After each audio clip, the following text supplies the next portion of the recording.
Welcome back, everyone. Welcome back to another episode of Cardboard Hands. We are back again with your favorite hosts. The hostess with the mostest. We got retrospects up there, and we got the old card shop down here, or to the side, whichever way the screen's going to be oriented here.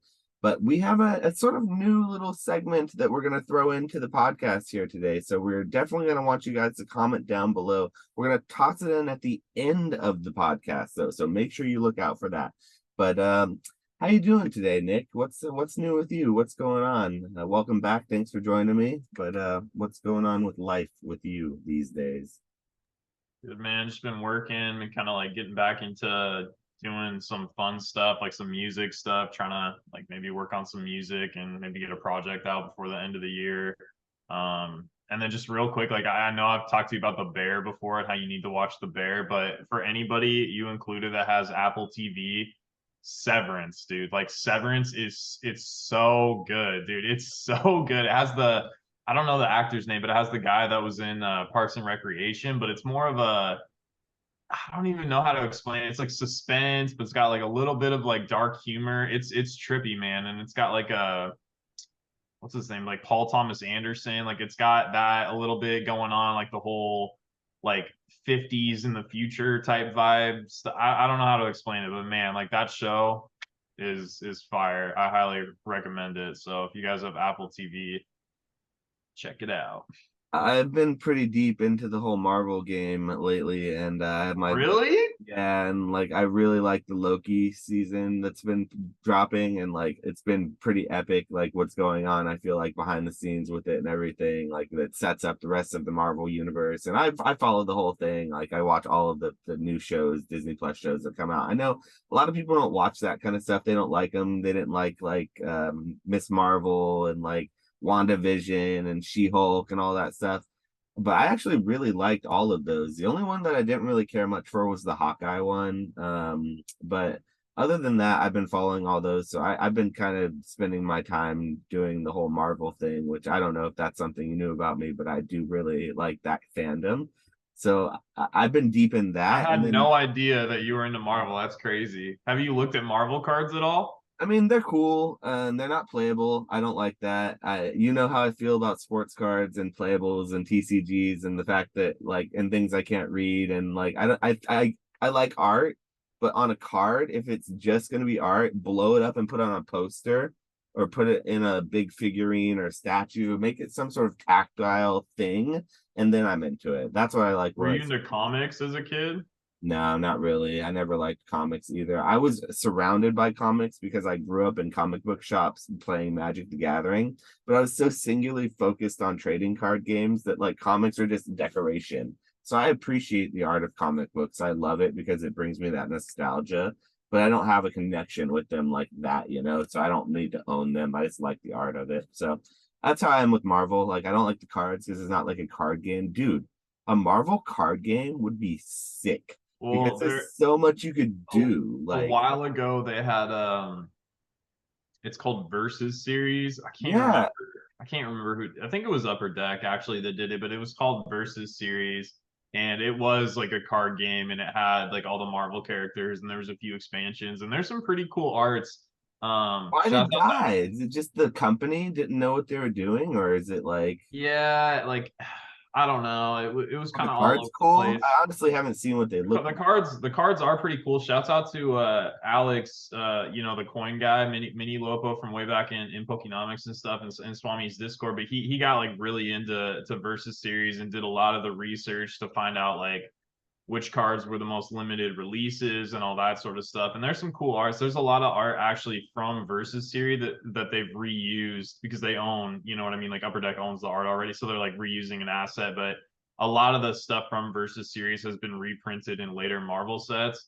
But yeah, man, I mean, like it's fun. It's a cheap open too, depending on the box. Like some of the boxes are like 30-40 bucks, you know, and I'm pretty sure you get a foil in like every pack or every second pack. So and there's some cool arts, definitely. Like, if you're into that '90s, like if you watch the Spider-Man show and the animated Spider-Man show in the '90s, stuff like that, it hits. I don't know, like I really like it. So No, I enjoy that art too. It's just and the fact that you'd be able to play it, it's cool. Like I'm actually I probably said this in the podcast, but I'm a big I'm a big supporter of dead card games. I loved old dead TCG card games, not just from like the historical aspect about learning from them and like mistakes and like because I'm in the current card game space, but just because I really enjoy like companies trying to put something together and doing it well for a while, but I also understand that it's hard to do it sustainably. So this will actually really tie in to our future segment in the end of the podcast. So this is a great conversation for us to have, really. But I like dead TCGs, but versus series is something that I've never gotten into, and it's one of those things I probably should look into, honestly.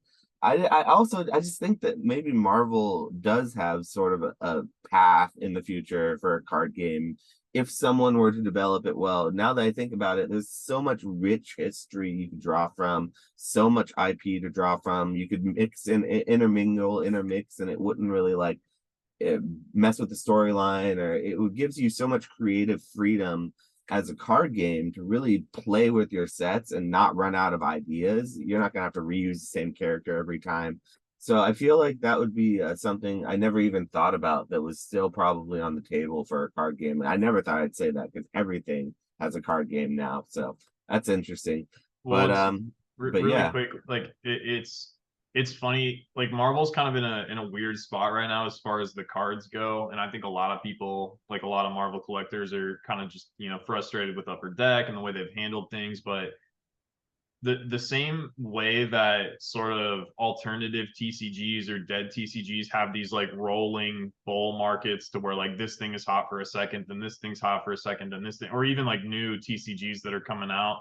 It's sort of the same thing with like non-sport and like alternative sports. So like outside of basketball, baseball, and football, like Marvel had a bull market, and then like maybe right before that or slightly after that, like F1 had a bull market, and then like tennis and golf and like all these alternative sports had their own like tiny little bull markets. And then like wrestling, probably, I don't know, 3 to 6 months ago, like wrestling really blew up, and like a lot of rock cards sold for record prices and things like that. So it's interesting to see how those markets sort of fluctuate, because I think the value in a lot of those markets is very narrow. Like it's towards the top end of the market. And maybe that's because demand isn't as wide as it is in like Pokemon or something like that. But I also think it's just because of how it's handled. You know what I mean? Like if like even like in a meta zoo versus some of these other like the reason I think maybe like One Piece might be more so, and it's a really big IP and manga and things like that too, but like One Piece has been super consistent. MetaZoo always has some sort of like logistical issue or like pushes back the release date on their game and things like that. And I think the predictability, the consistency, like that's important for the consumer base. And like Marvel doesn't even have that. You know what I mean? Like I pre-ordered a Marvel anime box probably, I don't know, 4 or 5 months ago, and it was supposed to release for Long Beach Collecticon. Like it was supposed to be out that weekend, and then it got pushed back to like, I don't know, like a week ago. And like again, I pre-ordered 4 months ago, and David Adams still hasn't shipped my order. And I'm seeing people online posting cards and stuff. I'm like, yo, I pre-ordered this 4 months ago, and people are getting their product before me. Like this is like y'all couldn't have shipped it the day before release day, or because I'm trying to sell the hits. Like I'm trying to grade and sell the hits. You know what I'm saying? I'm trying to like sell into the market while it's hot. So yeah, man. Like I like again, Marvel's like massive. Like like you said, you're enjoying all the shows and stuff like that. I don't know if you remember, but like Marvel had a game called like Marvel Ultimate Alliance, and when that came out, people lost their minds. Like when the first one came, that game was huge, dude. Everybody was playing it. They've dominated so many different segments, whether it be like video games or I mean, even like the Spider-Man game that's out for like PlayStation. Like people love that. So it's just weird to me that they haven't really been able to translate that into continued success with the cards. And I think that's where a lot of people, sorry, I'm going on this rant, but like No, I this is think what that's I where a lot want. of This is people, what we need. yeah, I think that's what a lot of people were like thinking about Disney. They're like, oh yeah, it's Disney, but like Disney doesn't know what they're doing with the card game. But it's like Disney is following through. Like people like the arts. There's a reprint schedule. A second set's already coming out. Like so far, and it's early days. It's early days, but I like was so actually going to far, say everything you're saying there was reminding me of Lorcana here, and I was listening and hearing the community in the Lorcana Facebook page saying and seeing pictures. They showed like this picture of like a few weeks ago and then this week, and it's just like one single picture, so you can't really say that's the whole market. But this person is saying that their local community had slowly trickled off and died off because of lack of product and lack of availability, not because of lack of demand. There was super high excitement, super high demand, but you can see how if you don't release a product correctly, even if there's a ton of demand, it can potentially hurt the product and kill the product. So the fact that it's so expensive, the fact that it's so hard for every person, the normal person to reach, and so that you keep promising that there's going to be more, but it's out of reach and it still never comes. And when it comes, it's never enough. That becomes a discouraging factor, and it worries me a little bit, actually, in that all my bullishness that I feel towards Lorcana, you know how bullish I am towards that game, and how every time I learn more, how there's not going to be enough in this next reprint, makes me want to buy more. But at the same time, that can limit and that can hurt you for that, because you need to have enough to satiate that demand if that demand is really high.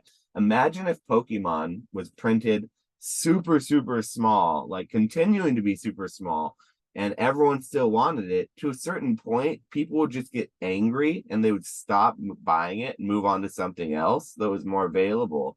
And it's the same thing, I think, is what's happening a little bit with Lorcana, is people are like waiting and they're not wanting to buy it because they want it to be more available, but it could potentially hurt the game. So I There's mean, this saying that like a lot of economists have when they're talking about commodities, and they're like, the cure for high prices is high prices. And that kind of like goes into what you're saying. It's like at some point, if things are like so expensive, they're going to look to fill that need. They're not just going to like let that sit there. You know what I'm saying? It's the same thing Pokemon did with the Van Gogh promo. Like, I'm sure at first they were like, okay, we're going to limit it to making this amount. And then once it like sold out instantly, and Pokemon might have even like come back to the table with the Van Gogh Museum and been like, okay, well, we know, okay, because initially they were selling, it was like buy a Van Gogh item, get a Van Gogh Pikachu. like Then it one and one, became, it was yeah, crazy. Yes, that yeah, was and insane. then it became It so the never Van Gogh worked. I Museum. got none of those, by the way. I don't know if you got any of those Yeah, initially. I think I got like two or three, but point I'm making, the Van Gogh Museum was earning a percentage of the Van Gogh merch, not just the Van Gogh. So like initially when it dropped, it's like not only did they sell out of all the merch, but then they're earning a percentage of the promo card, whatever, right? Like I don't know the inner business, but I imagine that that's how it worked out, is because it was a Van Gogh property. All these other plushies and frames and deck boxes and all that stuff, they earned a percentage of that too, right? Everything sells out. Pokemon knows that there's still a ton of demand for this card that they're leaving on the table. So then Pokemon's coming back to the table because they know they're going to be able to sell ETBs, booster boxes, blister packs at Everything. full MSRP on Pokemon Center if they just attach this new Van Gogh. So now they've got all this extra buffer from all the extra profit they're going to make built into it. They can go back to Van Gogh and be like, yo, like now we'll give you a percentage of this because we're going to be selling ETBs and we're going to sell on that stuff too. And so I feel like they've even got more leverage when they're going back to the table the second time. And it's like, moving forward in the future, having those kinds of numbers, having that sort of case study to draw on and show other companies like, yo, look what happened when we partnered with Van Gogh. Like, you know what I'm saying? Like, do you want to partner with whatever company they partner with in the future? Like, they have that leverage. And then here's another thing. Like, I'm just going on rants today, but like, I was thinking about this the other day. It's kind of a self-fulfilling prophecy, because when Pokemon does something like that, they know they're going to get rid of product, but what does it do for potentially like sealed investors? Because when I went to buy stuff, I was like, what should I buy? I was buying Pokemon Center ETBs of like Sword and Shield sets, because I'm like, Brilliant Stars is still on here, Fusion Strike, Lost Origin, like these are popular sets that the booster boxes have done really good, but the Pokemon Center ETBs are still available. I feel like people get on there and wipe clean that Pokemon Center that stuff's going to spike. So it's like a self-fulfilling prophecy. Like they get to clear out their whole, backlog of all these Pokemon Center ETBs, and then they become unavailable, and then they maybe trade up like 10 to 15% on TCG Player, because now all of a sudden you can't buy them on Pokemon Center for MSRP. You see what I'm saying? It's crazy. Like it's just Wronger about what was happening with the merch from the Van Gogh. What would happen? So I was on the day of the Van Gogh merch when everything sold out in minutes and everyone dumped all of it. When it's a 1-for-1, you get one pack sleeve, you get a promo. I imagined that since everyone was only going for the promos and they would probably get the promos and those would spike in price. I thought the merch would just get dumped, literally dumped on eBay, auctioned, like so I was confident that I would be able to get some of this merch for good prices. Bro, I saw an auction price for the four paintings, the four wall painting canvases for $1,275 for the four auction and an auction with hella bids from today for those canvases. And that was the only thing I would have wanted from the actual, and the mug. I like the mug too. I would use the mug in this podcast when we were doing it, to have, but no, the wall canvases I legitimately am kind of big mad about because of also how much they went up all at that point, because I thought for sure everyone would dump that merch because I didn't think everyone wanted a million sleeves or a million canvases. I thought they just wanted the Van Gogh, but it turns out the market really does like that stuff and it's really good merch and everyone wants that stuff. More people want that stuff than they want the promos, I might argue. And it's more limited than the promos too, so it's kind of crazy. So I'm big Those mad about those plushes, wall paintings. I bet those plushes will go crazy too over time. So Like, cute. The plush is so cute, dude. Are you kidding me? The Van yeah. Gogh plush, it's Well, the plushie adorable. market is massive, dog. Like it is crazy. I mean, it's so much to learn and get into, but and not even just in Pokemon too, but like the whole Squishmallows, like what the hell is Squish? Like that wasn't a thing when we were kids, right? Like this plushie brand is just able to like kind of like blow up out of nowhere off of stuffed animals. I feel like it's always, yeah, it's always gonna be a thing forever. Companies might change, companies might go out of business, but for some reason, man, like Americans, just humans in general, they love a stuffed animal. So, Do you think I'll be rich off of this one though? This is like the exclusive. ooh, dude, I still gotta make a Beanie Babies video. I got all these Beanie Babies. I was gonna replace everything on my shelves with like all Beanie Babies and like I don't know. It might like come off as too negative or anything, and people might get bummed. So I I don't know. legitimately But love them. It got me into collecting with my mother when I was only collecting with my dad. I was collecting sports cards, and then when I started collecting Beanie Babies with my mother, it kind of led into me collecting Pokemon a little more because she would start buying me Pokemon more than he would because it was a little more cute and he didn't like Pokemon cards. He wanted me to be in the sports more so. He was okay with the Pokemon stuff because it was like card, but he's much more interested in me being in the sports. But she didn't care as much. So like I like Beanie Babies. I have that connection with them because of that nostalgia. But it is such a meme, and so it's like so funny to just know about what happened with the Beanie Babies, right? they don't hold the value, but it's funny because like when I was initially thinking like, oh yeah, I'm gonna make this video. We were at my mom's house for like a family get together or something like that. And I was like, oh, do you still have, these old Beanie Babies, from when I was a kid and stuff? Because she was keeping them safe or put them in a tote or whatever. And she brought them out and we're like going through them. And I'm like, these kind of slap. Like I could see why people were into these. Like They these really slap. kind Like of these do. I these are hate it. cool. These are kind of cute or whatever. And it was just funny, man. It's like, yeah, they're worthless, but I can see why people were just, the cards is wild. The cards is like bubble within a My bubble. most prized possessions are my Beanie Baby cards, I think. My first edition sealed booster boxes are my some of my most prized TCG possessions. That's one PSA Instagram post away from just going nuts. Like you grade a PSA 10 of like, I don't know, like a Princess Diana or like the crab, whatever his name is. Like you grade something and it's a pop one. PSA post that on it, like it's over with, all of a sudden. But um yeah, I'll be funny, TikTok funny. famous. Go follow my new TikTok shop. I did just get approved to sell on TikTok. Really? Yeah, so that's a Congrats, dude. brilliant That's thing. awesome. So Yeah, one of the homies just hit me up on Instagram saying that like they're doing, if it's your first time buying, you get like $20 off and the prices are like heavily subsidized already by TikTok. So you can buy like, I think he was saying he was buying like Lost Origin booster boxes for like 60 something bucks after the $20 discount or something crazy like that. And then like UPCs were cheap, ETBs, all that sort of stuff. So seems like a pretty good deal. Seems like TikTok is really pushing. I mean, they've got the money to do it for sure, and like they've definitely got the audience. So I'm interested to see how commerce will play out on a platform that big, especially when they have more to risk. Maybe like their greater business, I guess, is at risk if anything nefarious, I guess, were to happen on their selling platform. Like if that would have implications for their broader business, and so maybe if they're going to be more strict than like Whatnot or something like that, I'm not sure, but TikTok is trying to take over, man. Like straight up, like when I realized what they were doing, it was over the weekend. I was at this show, this local show that I was vending at, and it was a great show. And the people across from me were telling their customers that they could give it to them, the stuff that they were buying, cheaper if they bought it from them on TikTok and they shipped it to them.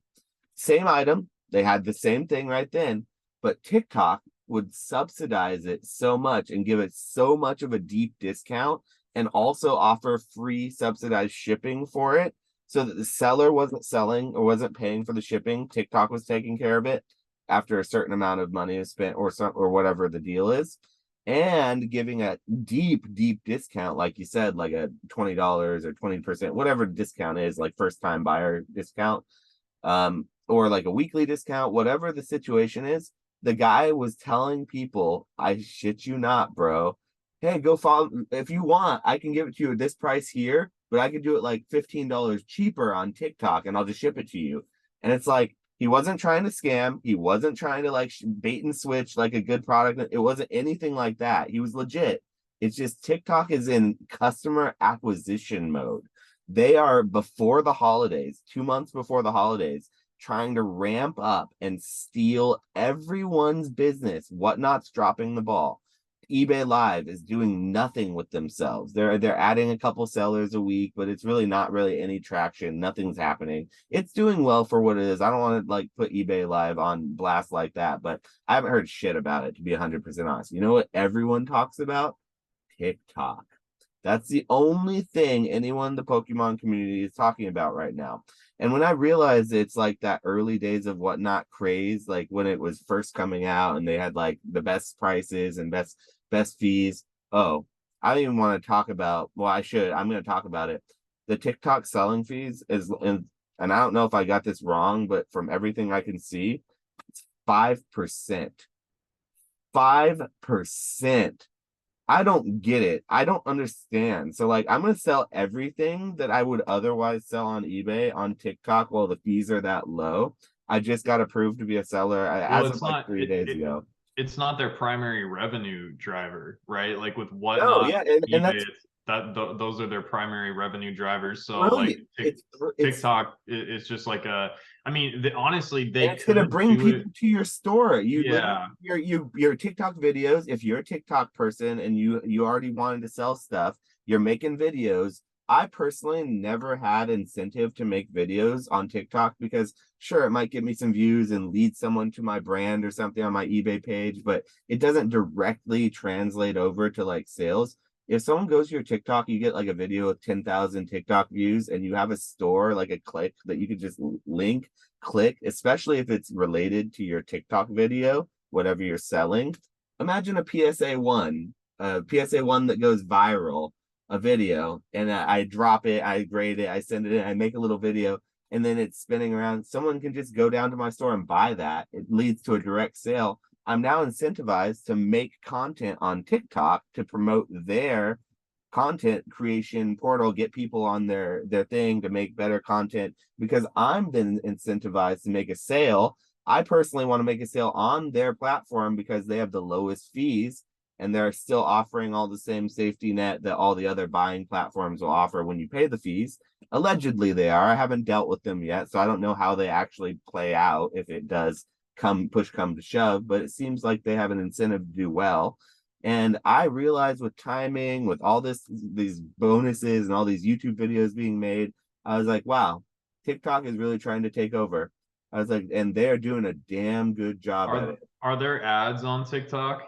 I'm not sure. I haven't seen. I don't watch TikTok. I'm not. It's weird. I have a TikTok because my business account has one. I used to post things on TikTok. I have like some videos with a few thousand views, but like I've never downloaded it, never been I on I never TikTok. scrolled. I never look on TikTok. I don't follow people very often on TikTok, which I need to start doing because that's kind of a part of the whole culture of it. I need to learn it. I need to get better with it. I need to watch some streamers like Pokemon streamers on there, do what they do so that I can see what works and emulate because it's different than whatnot. It's different than all that, I'm sure. But it's the same in the it's auctions and buy it nows, and it also has a store so you don't have to be doing lives. I could just link my inventory to the store and sell it with a 5% fee and tell people to go to my TikTok and buy instead of my eBay because it's their fees are 10% less. 10% less. It's Yeah, crazy. well, that's why I was asking about ads too, is because like hypothetically, like TikTok could do it for 1% because the amount of traffic that they're driving to their platform in general, like you might go there and be directed through like a shop, but then you end up spending an additional 15 minutes on the platform in general, right? Like maybe you get done buying cards and then like you're brain dead and spend 10 minutes like scrolling on TikTok. Yeah, And then that's if a there's best case ad scenario for them. That's literally best. Exactly. And if there's ad revenue on top of that, like it's a very vertically integrated business. It's funny, man. Like I listened to Ark Invest. It's like a hedge fund research firm type deal. And like they've been talking for a while about how like one of the next layers of the sort of like tech stack is going to be social commerce, right? So like the mall has always traditionally been a place like people would go to hang out and stuff like that. And so now we've seen it with live breaking and things like that, but it's everything. I mean, even just listening to like, the daily refinement dudes and all that, and just a lot of like clothing resellers that are on Whatnot. I mean, clothing is much larger than cards is on. Like we know Whatnot for cards because like that's the industry that we're in. But like, dude, there's millions of items that are sold every week on Whatnot through like live streams of communities of people coming to hang out, whether they're buying it for themselves, whether they're buying things to resell, whatever. And it's a social interaction. And I was actually watching the guy from Daily Refinement was talking to this girl that was like she's like 18 or 19 or something and runs like a multi-million-dollar like Whatnot same sort of thing. Yeah, she's killing it. And he was talking to her because Chris, like the guy, the main dude from Daily Refinement, doesn't usually do his live streams. Like he has workers that do the Whatnot streams for him. And the girl he was interviewing was saying that she only does like she's the only person on camera. And she said it's like, well, I've kind of built the following. People know me for my brand, and like our streams tend to do better when I am on there. So there's that, I don't want to say celebrity, but just sort of like your brand is you as a person when you're doing these kinds of like live streaming things.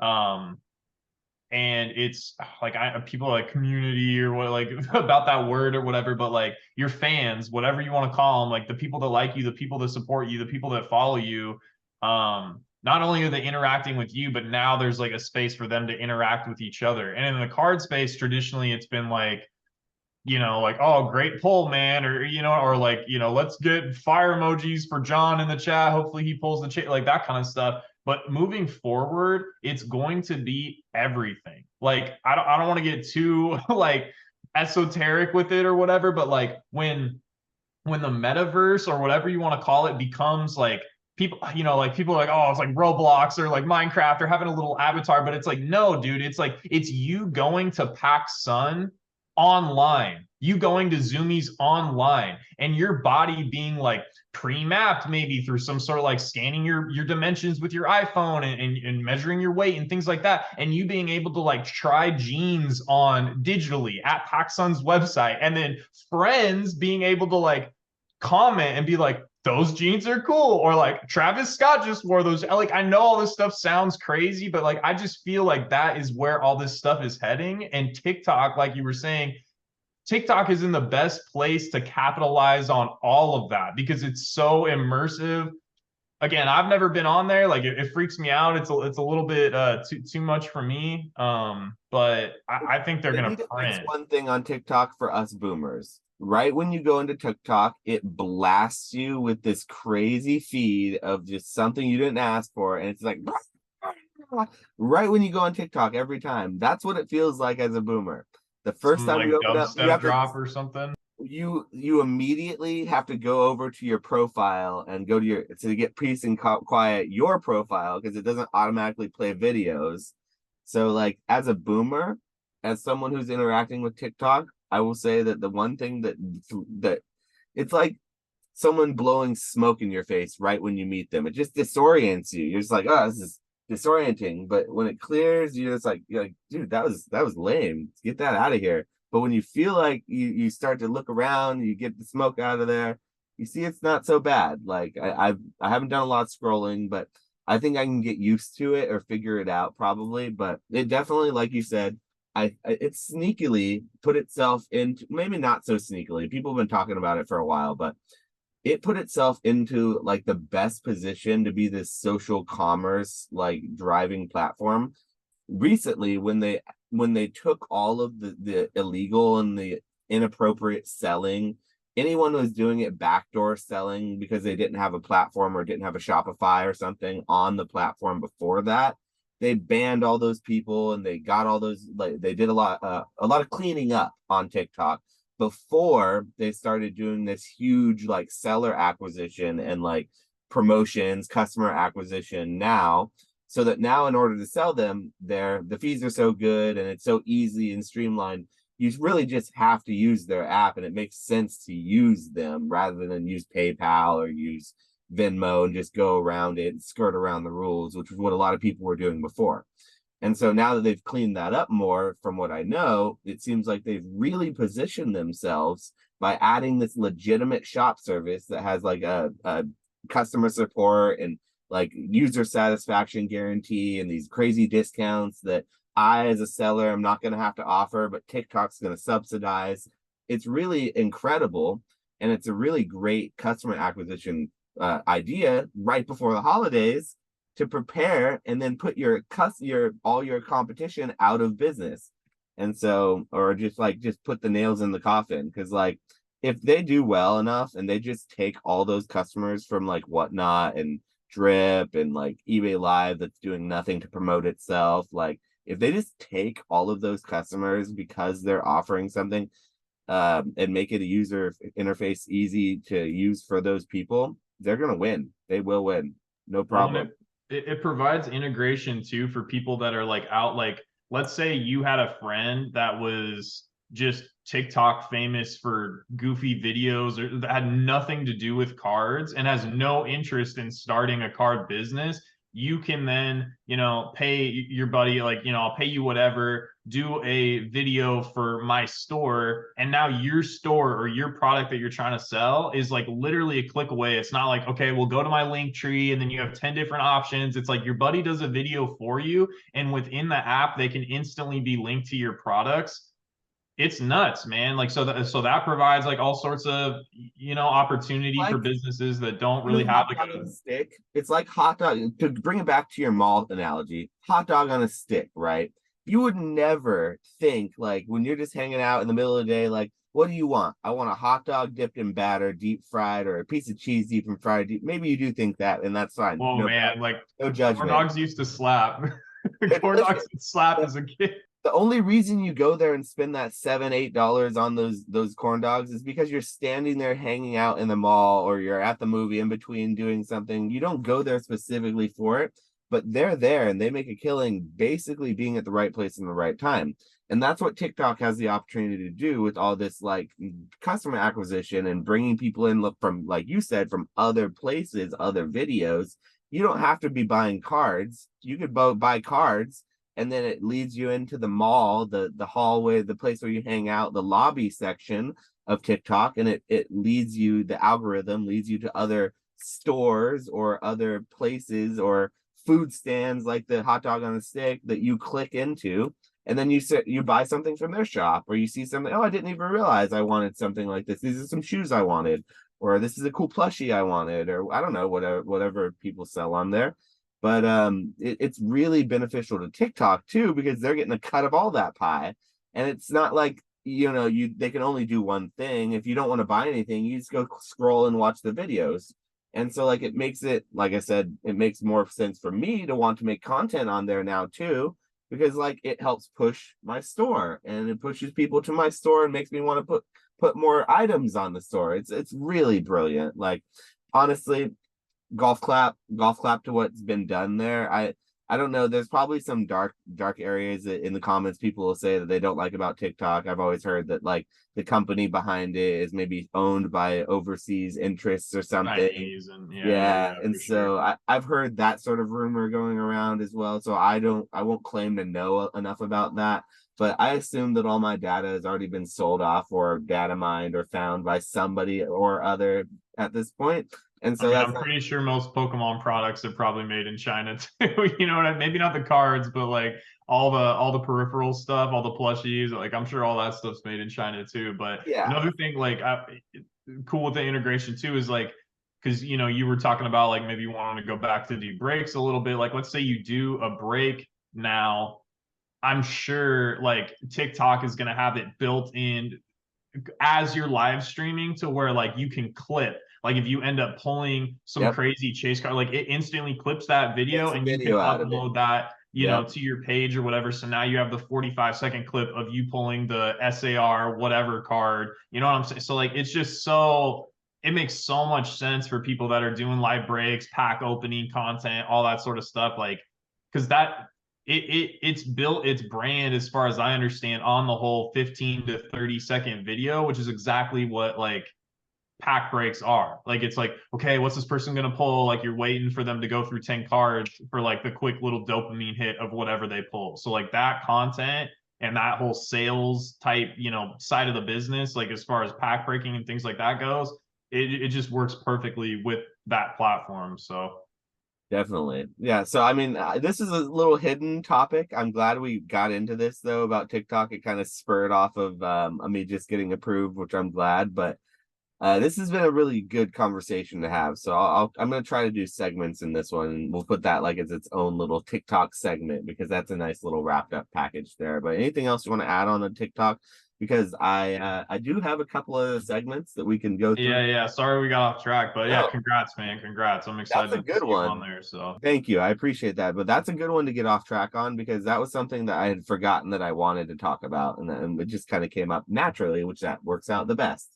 So, other than the whole like TikTok thing, there were some other topics that we are going to go into this podcast. And one of the next ones that we wanted to talk about was the new Shiny Treasures EX set that just came out. So, bringing it back to cards a little bit here, specifically cards that are coming out soon. The new EX Shiny Treasures Scarlet and Violet Shiny variant, like Shining Fates, Hidden Fates clone set is now being spoiled and released. It will be released in January in the US, I believe, and it'll be a little bit before that in Japan, I believe. It's something like that. I don't know the exact dates, so tell me down below if you do. But I personally, I don't know about you, Nick, but no, actually, I want to hear what you say about it before I tell you how I feel about it. But what do you think about the new Shiny EX Treasures, whatever it's called, set? What's your take on the whole situation? I mean, obviously everything hasn't been leaked yet. To start with a positive, I will say it's nice that at least it looks like the packs and the boxes are gonna look similar to Shiny GX and what was it, Shiny Star V. So like that's kind of cool that it has the continuity of like the shiny set look as far as like the black and all that stuff. But like the cards that they've leaked so far are super mid because it's like it's all Scarlet and Violet Pokemon, which they're just not as popular. Like the full arts that they've leaked were like what, like Skeledirge or whatever. It's like no one wants that, dude. Paldea Evolved didn't do that great. Triplet B did not do that great. They've got the baby shinies of the Scarlet and Violet starters, cute, but like they're gonna be $2 cards or whatever. And then they randomly decided to throw Charmander in there again, which is like Like why, you already did that. So like having it's like, dude, there's so many Pokemon that you could still do and make shiny versions of for you to be like the Charizard seems kind of late. Like, I'm sure it's gonna go crazy. I'm sure it's gonna look good, but like, it seems kind of lazy. It's like y'all have reused that art so many times now. You did the silver one, you did the gold one, then you did the gold one looking the other direction in English for the box, and now you're just gonna do another one where it's like red and black. I'm sure people will still buy it. It's Charizard, whatever. But like, so far, it's I give it like a 7 out of 10, a 6.5 point, or 7 out of 10. Like it's I don't know, man. Like again, I'm sure something nuts is going to be in there, right? Like you can't. People have been talking about shiny Altarts and things for 2 years now. Like you can't release a shiny set. Like if it completely bombs, that'll be nuts. Because it's just like, damn, dude, what were you guys doing? Like you've been killing it for a while now, and then on the shiny set, like you messed it up. I don't know, but what do you think? I mean, I sort of agree with a lot of your take on the set, except I agree and I disagree. I don't disagree with you in so much that I think I have a slightly different take on it.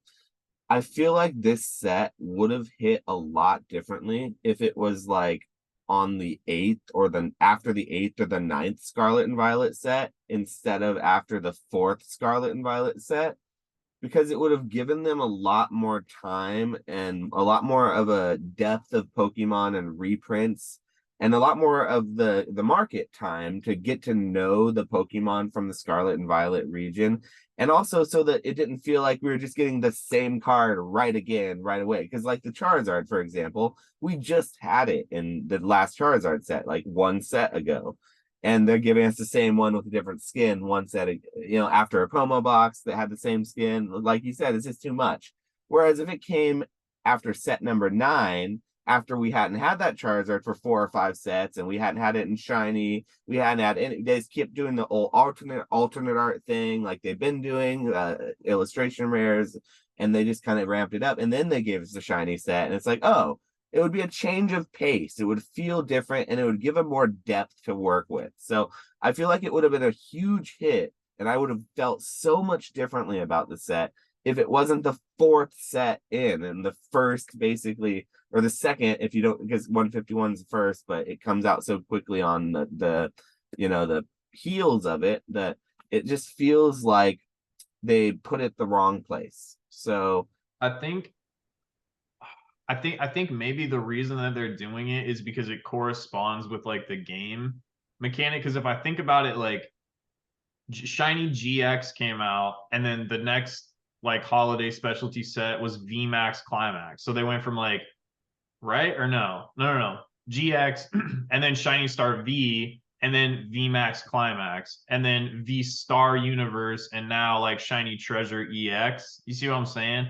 So maybe the second half of Scarlet and Violet, they're going to introduce some like new rarity tier or something like that, and then make a specialty set around that. I don't know. I don't know. We'll see. We'll have to see what happens. But the other thing is just like, dog, enough of the like you don't need the terrestrial like everything. You know what I'm saying? It's like, you can't ask them not to do that. That's the gimmick for this whole. So you can't say enough. That is like saying 3 or 4 sets into the Scar or the Sword and Shield era, enough with the VMAX thing. They're not. They're gonna play it out until the end at this point. So yeah. that's not a complaint I will hear.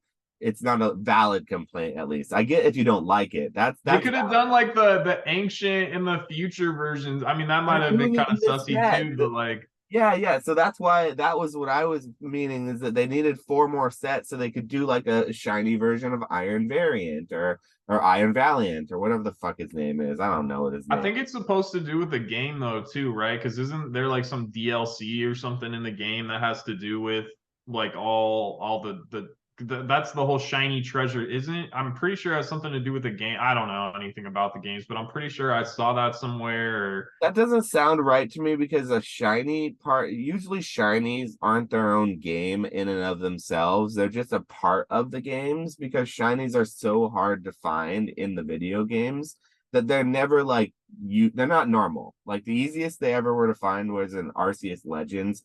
And Pokemon Go is not how it is to find a shiny. Finding a shiny in Pokemon Go on community day is like the easiest thing in the world. That's not what it's like to find a shiny in Pokemon. So that sort of desensitizes the public to shinies.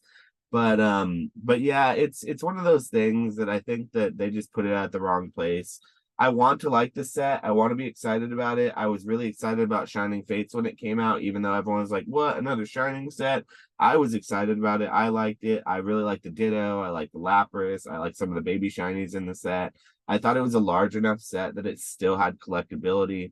I think that this one is just going to be a little bit cut down and a little bit less than that. And that's just a shame because Shining Fates, we saw what happened to it after people got their fill and it got reprinted. This one, people are going to very quickly get their fill and it's going to get reprinted again. And it's just going to be a shame what's going to happen to the singles of it because I already can see it. It's going to get blood. It's going to be a bloodbath. Yeah, So, especially like the baby shiny. I don't know, man. Like it the could go print either quality, way. man. Oh, People could be excited about baby shinies coming back, maybe, but like I don't. It's so tough. Baby Shinies and Amazing Rares came out at a weird time too, because it was kind of like the last big hit that or not even big hit, but like last like chase rarity, whatever you want to call it, that was half art and kind of simple. Everything after that was just absolutely nuts, right? Full art, alt art, everything. And the only real thing that's seen any sort of, attention or popularity is celebration stuff because it's base set reprinted with a new holo. But it's like at this point, can you go back to half art? Like the master balls are doing well because of the rarity, like they're one per box type thing, and it's Japanese exclusive. But dude, baby shinies are just like they made so many, and they're cool. Like I don't know, like subjectively, like there's some really cool arts, like you were I love saying. the baby shinies. I like half Yeah, art. like I like the half arts. Yeah.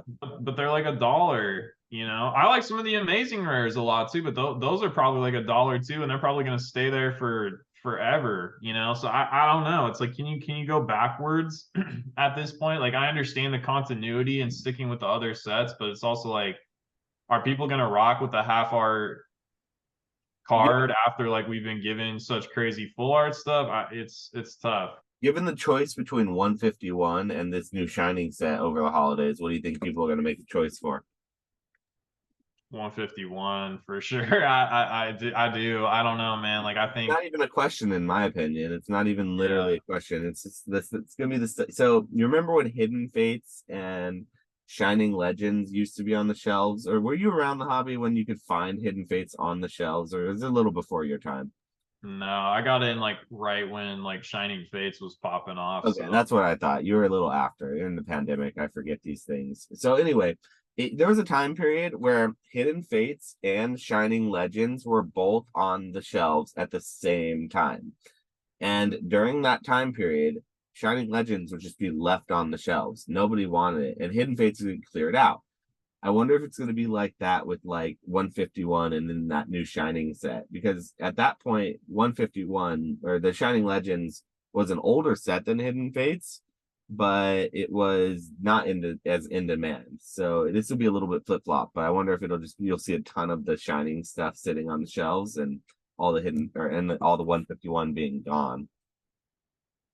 yeah, I don't know. I like Shining Legends a lot. I actually like the Shining Rayquaza is I think that's like my favorite Rayquaza art in the Now hobby. it's Like viewed differently than it was back when it was very available. There was no card in the set that was worth like $20 or more. The Mewtwo was like 25 bucks, I think, or something. And it was really hard to pull. And all the shinings, like I think the Rayquaza was like $15 and the Mew was like 30 at the top of when it was like available. And that was a pretty big hit back then, but it just wasn't. You didn't have any demand when you had Hidden Fates having like a $500 Charizard in it and like all the full art shinies like Gardevoir. Charizard is But so mid to me. It's so it was mid, not dude. mid back then, sir. It was No, dude, like coming in, I remember people were so hyped on that Charizard. I'm like, this is the ugliest thing. CGI blue chunky dunk. Like, I just was, yeah, it's just so dumb to me. I was like, not feeling it. That was an ugly card, but I mean, it's got good value, but it's definitely not one of my favorite Charizards for sure. So yeah. I mean, it's Hidden Fates has not done well because art has gotten so much better than just the full art 5 band graphics like CGI done Pokemon art with the silver background. but we keep getting these more shiny sets that sort of bring it back to that. So I guess I just wonder, is Pokemon gonna ever move on from that, or is that just a part of their like formula that now every 12 sets we're going to get one shiny set, and it's going to be somewhere in that little block, and it's going to be the same formula as the all the other shiny sets, where you get the baby shinies with most of it, and then the full art shinies of sort of the reprints of the popular Pokemon from the era, and that's just a part of their formula now until they don't do it. So I wonder. Well, it's funny too, because like 150, like it's called Scarlet and Violet 151, has nothing to do with Scarlet and Violet. Nothing about that set is attached to Scarlet and Violet at all. There's no terrestrial stuff, like there's nothing. As it's literally like a standalone set. And I can't think of any set that's been like that, at least in the past two blocks, like in Sun and Moon, Sword and Shield.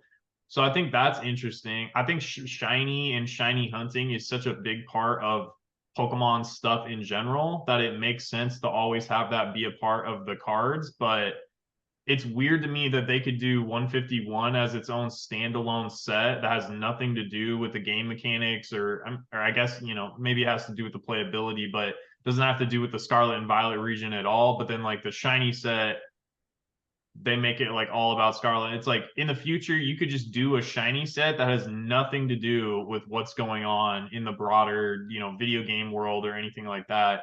Because people like it. People are never not gonna want shinies, right? Like it's just how it is. Like people always want. It's the same thing in clothes, shoes, whatever. Like people want exclusive I think it is colorways. important though to link it to the game, in that the shinies need to be reprints so that the players can get those high quality cards they need for their deck in shiny variants, and it brings down the price of some of those playable cards that earlier in the series need reprints.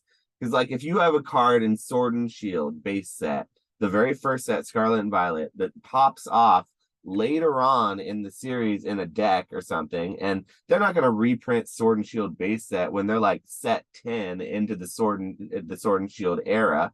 But say like the Snorlax VMAX that was only printed in that set pops off in a deck. Well, if they had a shiny variant of it in a deck that they could kind of bring back as a reprint sort of later on in the series, it would make that old one not $30-$40 a card. It would make it where it should be, it not desirable, like 15-20, and then the shiny one would be a little bit more, but it'd be more desirable and more available. And so I do think it's important to reprint those cards that are like that were big in the format, or that were like connected to the TCG in that era for the players. I agree with you that the collectors only want shiny, but there is a layer of the community of players who need those reprints, who the shiny set actually really benefits. People don't realize it, but like Hidden Fates, Shining Fates, those are all really player driven sets that were also collector driven, but the reprints were good because a lot of it you needed for your deck. So that's something that I think does kind of need to be brought in. So I hear what you're saying. They could definitely I do a don't care about the standalone. players. I don't care about the I players. know, but I'm I just mean, I don't saying, know. there's I a mean, to me, it's like you could, I don't know, like throw that, like throw the reprint stuff in like some Halloween packs, like those cheap ass packs or something, or like, or in a promo box. I get what you're saying yeah. with I that mean, I too. don't know. I mean, There it's are like, other ways to get reprints, but that's been traditionally their avenue for them. yeah, that's fair. That makes sense. I didn't even think about that. And I know you're not thinking about the player aspect, but I gotta bring it out. I gotta throw it out there because like I did start playing Lorcana a little bit here. I learned how to play it and I played it. So I've been thinking a little bit about playing, the games, and honestly, they really need to get on those reprints soon. So speaking of the shiny EX though, do you think that this shiny EX will get sort of a better print quality than we've been seeing? Because it feels like the print quality, not just in English, but also potentially in Japanese, has been getting a little bit worse and worse as time has been going on. It feels like when they went to the EX era, they also went back to the EX X and Y print quality era as well. So what do you take on that? It's been like, slowly declining. In English, it's pretty egregious, but in Japanese, it's getting not too great either. I don't know. At this point, like they're just doing so much volume, and the cards are not getting any easier to print. There's more texture, more full art, this, that. Like, I think it's just a function of that, honestly. And they don't seem to care. Like, everybody's been complaining about it for a long time.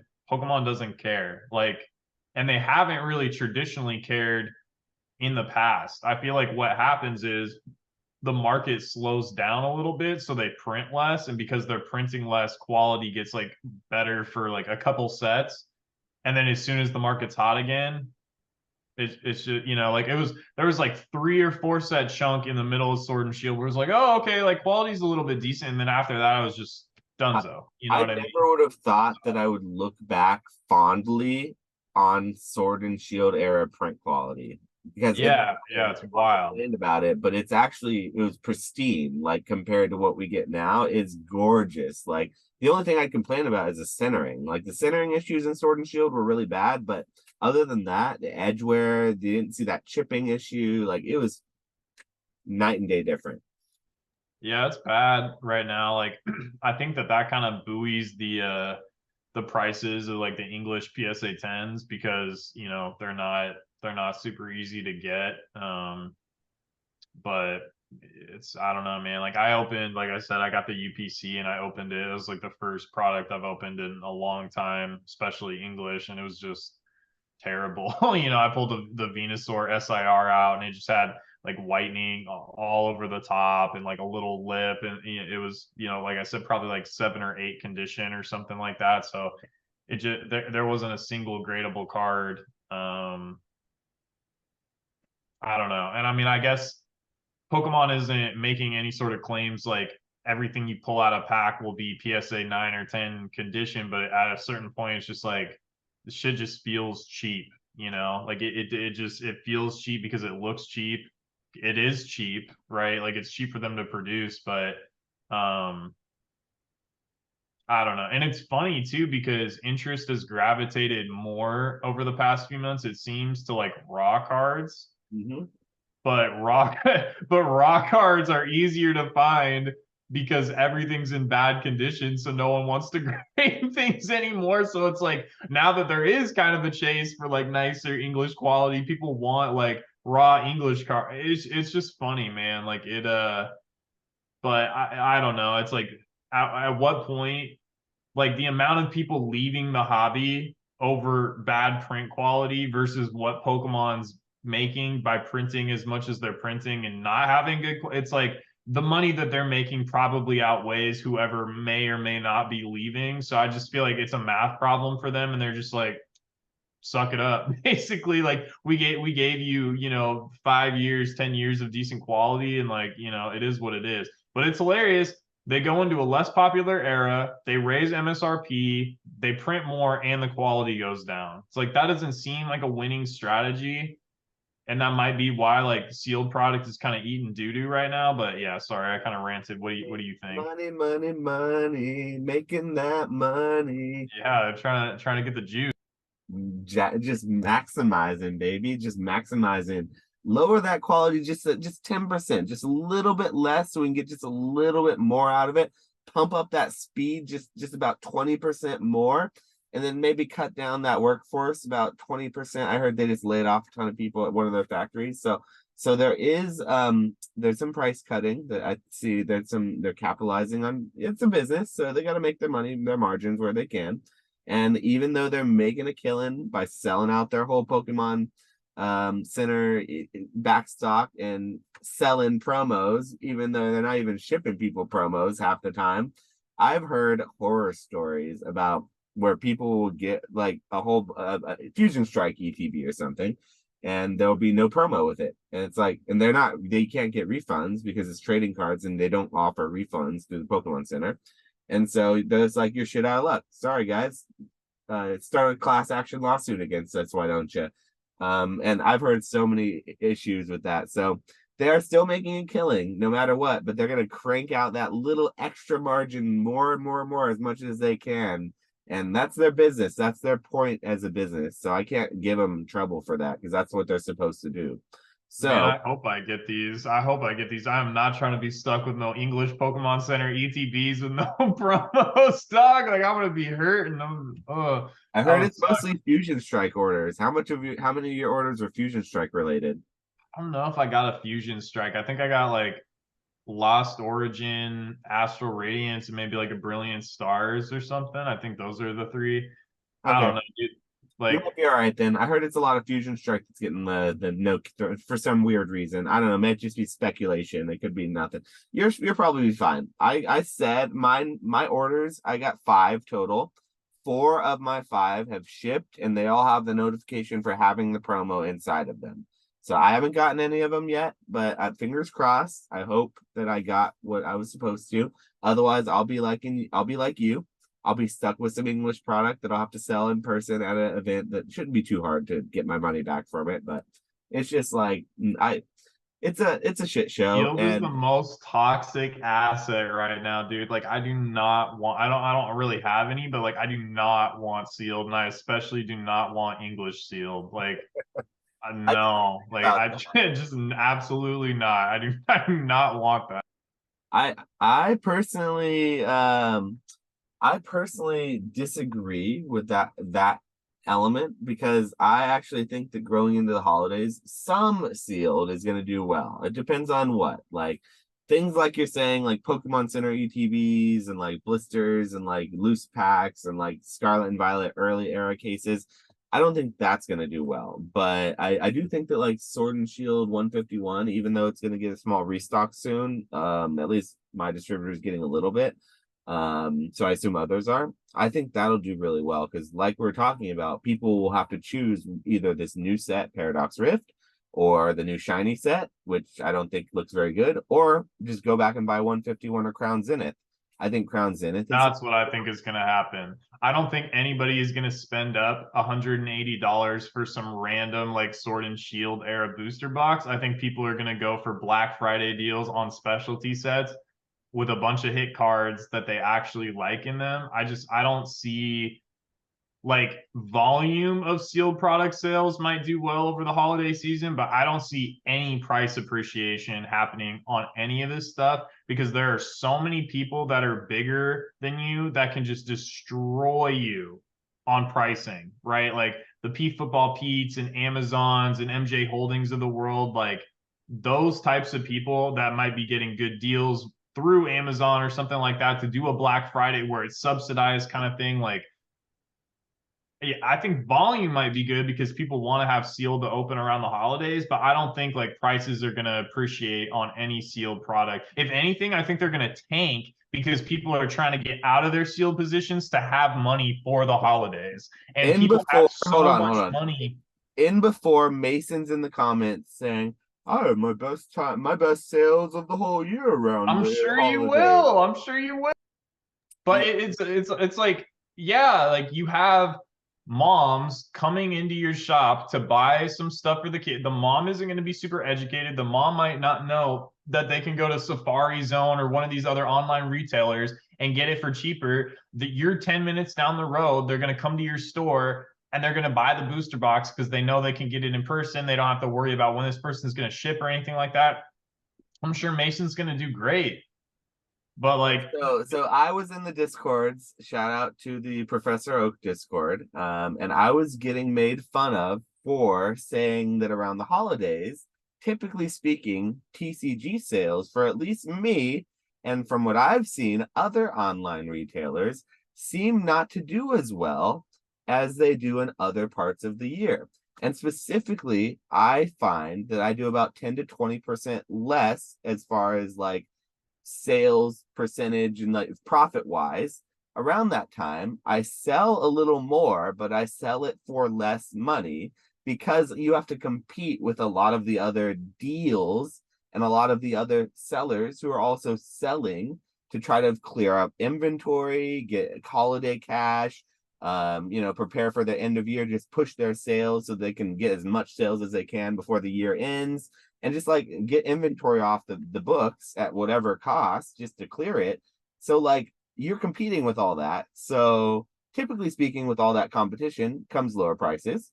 And that is, I don't think it's like rocket science, and I don't think it's any big braining, overthinking, like kind of situation to say that, yeah, there's a correlation there with specifically trading card games. I'm sure other things, maybe retails, do really, really well around the holidays because it's just like buying gifts. And I think that, like we were saying with Mason and his retail store versus online store, there's moms and there's people. I'm sure retail stores do really, really good selling things above MSRP, or and then marking it down to like MSRP as their sales um around the holidays.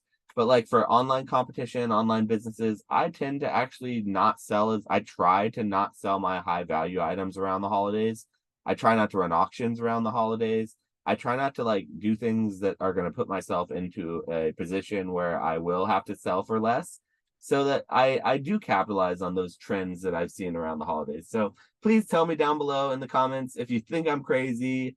Tell me your take around the holidays. Am I just a bad seller around the holidays? Because that's what it seems like the Discord would have me believe, is that around the holidays I just can't sell as well. So I don't think that's the case, but maybe it is. So we'll have to see.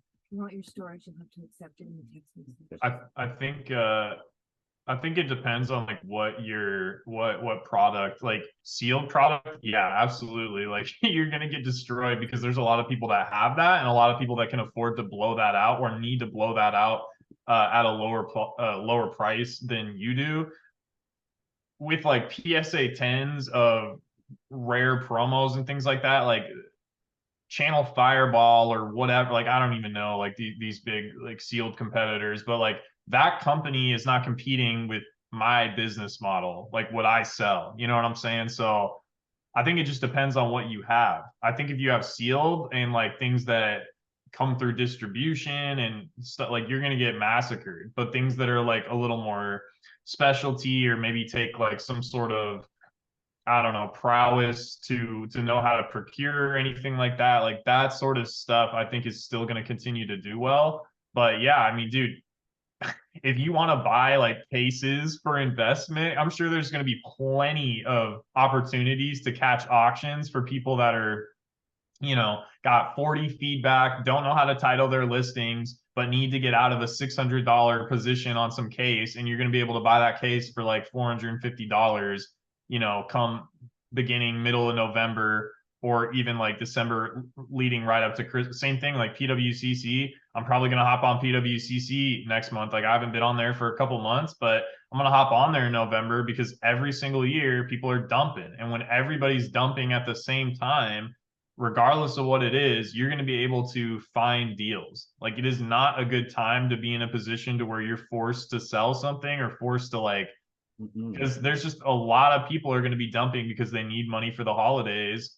And the people that are buying that or providing a floor, like they have to buy presents for their family too, just like you do. So their capital is limited. It's not infinite. So things are going to go for lower prices. But if you're liquid, like that's a good potential opportunity for you as a buyer to pick up some inventory that you can then turn around. I just looked at Terapeak over the past, and depending on what like search terms you type in, it might change. But over the past 3 years, if you just type in like Pokemon cards and look at like the trends, there's no clear trend that shows that like any month or specific period of time is any worse. There's like average sale price differences, but it's really like it doesn't make much difference. So like if you look at like 2021, November 22nd of 2021, the average sold price was $28. And this is just me typing in like Pokemon card. And then it's pretty much the same through the entirety of December. December 27th, $30.30 is the average sold price. So like less than a $3 fluctuation, at least on like average sale price. You see what I'm saying? And then like it kind of drops off a little bit when it's headed towards tax season and things like that. Like January down to $26, March down to $24 and things like that. But yeah, sorry for going on a rant, but I was just interested based on you bringing that up. I wanted to see if like that reflected on eBay at all.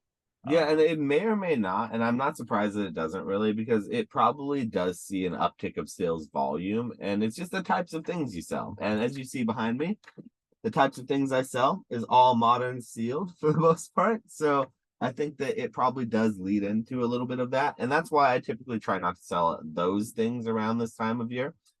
I have done a lot more into the graded market recently, and so I guess that probably will change things this holiday season for me than it did like the last couple of years. But we'll just have to see. Speaking of modern sealed investing, though, this was a topic that I kind of wanted to get into during the podcast.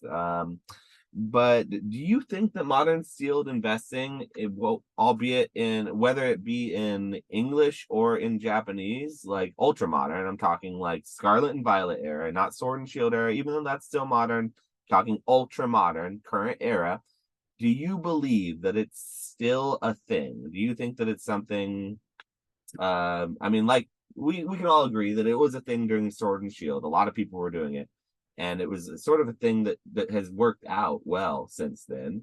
But do you think that it's still a thing in this modern Scarlet and Violet era? That's what I'm asking. I think like as far as people are doing it or whether or not people are being successful with it. Both. I think that there's definitely still people that are doing it. And even like going back to the Sword and Shield thing, it's like buying, first of all, to see any sort of decent gain after fees and shipping and all that other sort of stuff, you would have had to buy like the absolute bottom on almost all of these sets, except for like this extreme outliers like Evolving Skies. But most of the rest of Sword and Shield, like it's not that crazy. Like the gains are not that nuts. People are like, oh my God, the box went from 120 to 150. That's nothing. Like if you buy the box at 120 right now, 90, though they're not 100 like they are now. So booster boxes were cheaper back then. So you can take maybe, but like the majority of people, it's kind of like how many people are buying those without a reseller permit? One. So like what percentage of people buying those booster boxes are paying tax on that? So like that's an extra 5 to 10%.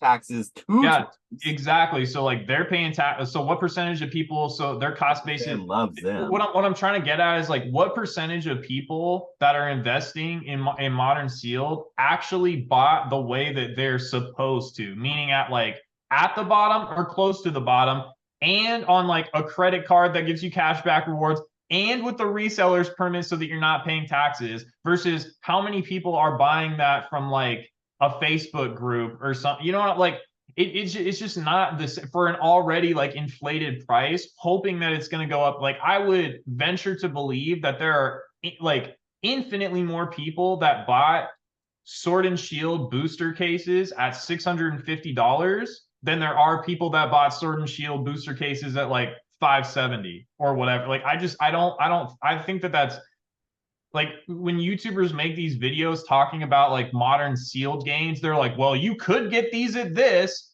It's like who actually did, like, sure, maybe if like you did everything right every single time or whatever, but like who actually got those at that price? And then how long did it take? Like if you look at it, if you bought one booster box or one case of every set, even at like the best prices outside of Evolving Skies, how great did you really do? Like, seriously, like, how great did you like those cases are so expensive. Like, what are they, like $30, $40 to ship? And then what's fees? 13% fees on a $600 case is like what, 75, $80? So you're in it $100 just in fees and shipping. So if the booster box case that you bought for 600 goes to 700 after a year, congratulations, you broke even. Like you broke even. And that's assuming that you didn't pay tax, that you put it on a credit card, you got some sort of cash back, and the entire time that's in there, $600 of worthless dead money. It is so like, it's the most like I don't. It's never made sense to me. It has never made sense. There's so many places to stick money. There's so many plays to do. I mean, you can earn 5.5% in floating rate treasury funds that compound monthly, but you're gonna stick your money into sealed modern booster boxes? it's just like the risk reward profile is just it's just not attractive to me at all. And like, no hate on anybody out there. They're like, oh, retro, you don't know what you're talking about. I'm buying Scarlet and Violet boxes at $75 and I'm buying cases and cases, and maybe they'll be $100 a pop next year in the summer, maybe. But like the $25 you made per box, like when you factor in fees and shipping and all that stuff, it's like you made nothing. You made absolutely nothing to tie up so much money. We are broke boys. Like the people who are in this hobby are so rich and so well off. They have so much money. They've already maxed out their 401ks. They've maxed out all their tax like levied accounts or whatever. They've done all of the extra thing. They put all their college fund for their kids together. Their kids are already in the Ivy Leagues and everything. Literally, we are the brokest, lamest people in the hobby that we can't understand that the people who are investing in these modern sealed cases are just rich. They're just rich because they have so much money that they I still don't see it as a I still don't see it as assume. That's what I have to assume. I don't see it as a financially prudent decision. You know, like there's so many other options, especially in this environment, that again, like the risk. Maybe you should get richer, get your money. I mean, then you get your brain up. It's just like the last place I would be sticking money right now is modern, especially modern English sealed. Like if you're gonna stick money somewhere and it has to be sealed Pokemon, dude, like why would you not go for Japanese? Like Japanese has outperformed in every instance. But look at where it's like I don't. The buy-in price for Japanese though. You have to agree that right now, ultra modern Japanese, maybe not the newest set because it's like doesn't have this crazy. It's like $60 a box, but I mean, look, if I was like you and I had like an outlet, like if I was going to go sell on TikTok, it's like I have outlets built in. Me personally, even if I got sealed product at a 20% discount to current market prices, I couldn't make any money on that because my primary selling sources are eBay, local shows, and Instagram. And I can't offer anybody some sort of crazy deal to where I'm making such good margin and out competing all these other, like, I have no way to liquidate that product that makes sense, even at a 20% discount. Now, if you have an audience to where you can sell box breaks and pack breaks and things like that, and you're not paying fees outside of Shopify maybe, and you're able to sell packs and only ship the hits and not the bulk, and that can reduce your cost, great. Like that might totally make sense for your business. But like if your sole purpose is like, I have $10,000 and I'm going to try to make it go the farthest within Pokemon. Like, dude, to me, at least right now, English seems like a toxic asset. Like you're going to be sitting on that for so long to make any sort of like sizable gain that even makes sense, especially again, when we're in a climate where the risk-free rate is 5.5%. You take no risk on your money and it's instantly liquid. That's another thing on top of this, like how many people that aren't buying these booster boxes with a reseller's permit, that aren't putting these on a credit card and earning some sort of cashback reward, how many of those people are then experienced sellers that are going to know how to get the best price and have outlets for all of this product versus sticking your money, like not financial, but like sticking your money in, you know, a floating rate treasury fund that compounds monthly with no risk attached to it, where you know you're going to earn a set percent versus going into the holiday season, not knowing what people are going to have up for Black Friday. I mean, it's totally possible. Sword and Shield, like as a block in general, is down like 10 to 20% on the sealed product. Maybe it goes down another 10 to 20% because people are dumping out backstock that they've been holding on to over this holiday season. Maybe it trades down, so you're down 10 to 20% on what you already bought, plus you're down, let's say, another 10 to 20% just because you need it to appreciate 20% just for you to break even when fees and shipping are added into. So now you're down like 30 to 40% on this investment, and it's illiquid.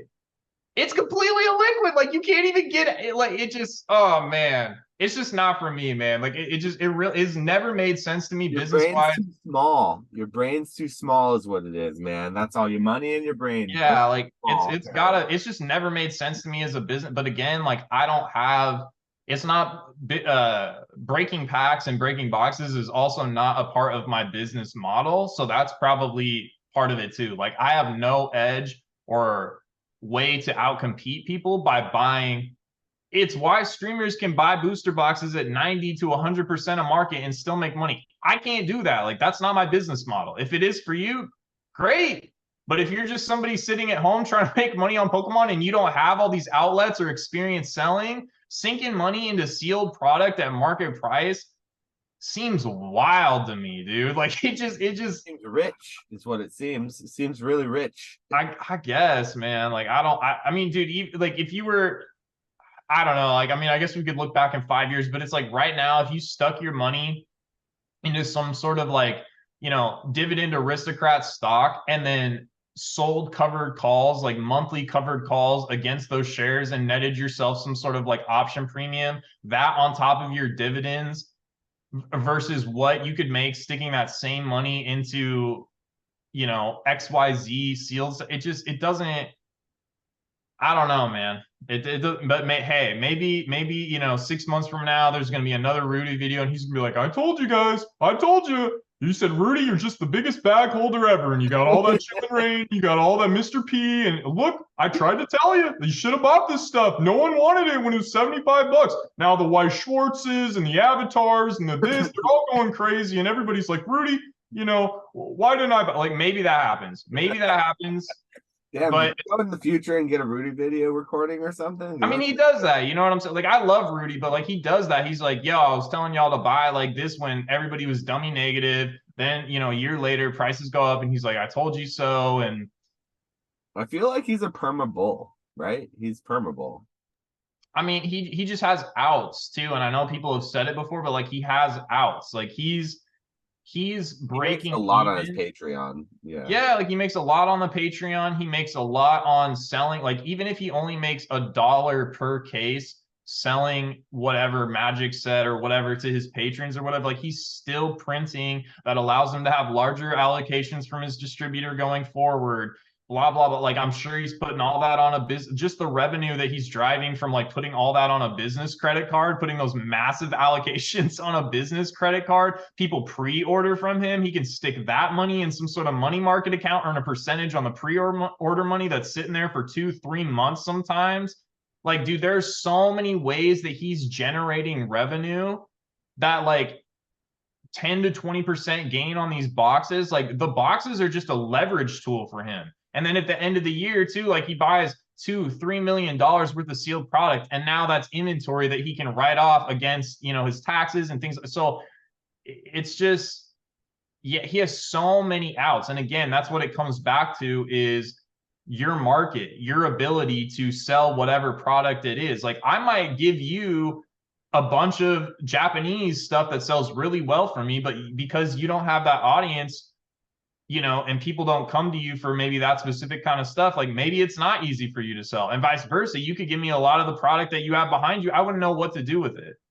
You know what I'm saying? Like, I don't know where I'm going to get a profit out of the stuff that, like, I don't like, I can't ship. I'm not even set up to ship that kind of, that's a whole other thing too, is like your processes as a business. I don't have all the shipping materials needed to ship booster boxes and to ship those, you know, long and skinny EX blister sort of products. Like, I don't have any of that set up. And I guarantee a lot of the people investing in this stuff at home don't have that either. So when it comes time to go ship a booster box case, or it comes time to ship a case of Alakazam EX boxes or whatever, they're going to the post office or to Walmart or something like that and paying $6 for a box that even fits that to begin with.